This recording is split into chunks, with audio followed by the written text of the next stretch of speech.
On October 25, 2017, the Baltimore Post-Examiner published my story that was titled, "Who is in charge of the Las Vegas Mandalay Bay shooting investigation?"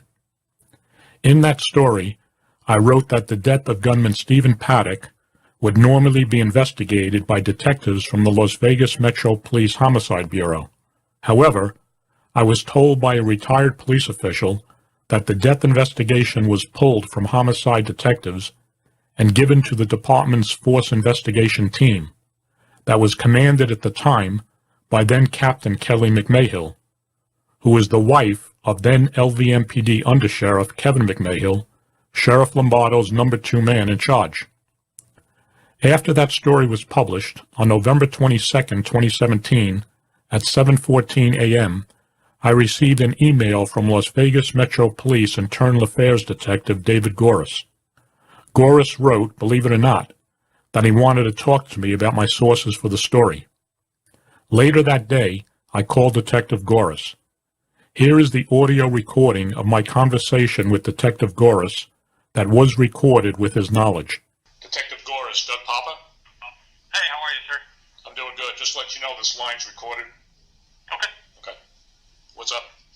The reason I sent you an email is basically I've been tasked with an internal investigation, so nothing criminal, and we're trying to ascertain if one of our active duty police officers is provided information.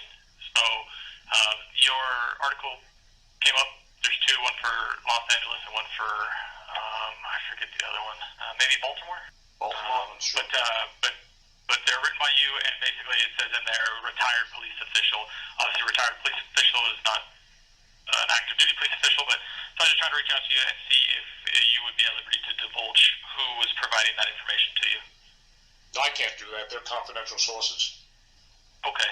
And then a little bit further down, it says that you reached out to or somebody reached out, contacted the LVMPD Homicide Division, and inquired who was handling it, and they were told that the force investigation team. I was just trying to find out if that was you that made that phone call, or if you knew who made that phone call and who from the LVMPD Homicide Division said that the force investigation team was handling the investigation. That was me, and that was the Homicide Division. Do you remember if it was one of the ladies that answered, like one of the front secretaries, or if you spoke to a specific detective or sergeant or lieutenant? You know, sir, I can't get into specifics. I don't do that. Okay. You know, I'm a former police officer. I worked 9 years undercover. I wouldn't have made the cases that I made had I not kept confidential sources. And from a journalistic standpoint, investigative journalist, I can't tell you. I can tell you that I called the Homicide Division and was told by the Homicide Division, just like in the report, that they were not investigating the case. It was being investigated by the force investigation team. That's what I put in the newspaper. Okay. I totally understand that. I respect that. On December 8, 2017, the Baltimore Post-Examiner published my story titled, "Las Vegas Police Launch Internal Probe into Leaks and Promise to Release a Report on Shooting Next Month." In that story, I wrote that the Baltimore Post-Examiner was the first to report and question why the force investigation team was investigating mass killer Stephen Paddock's death, and not the Homicide Division, which triggered the Internal Affairs investigation.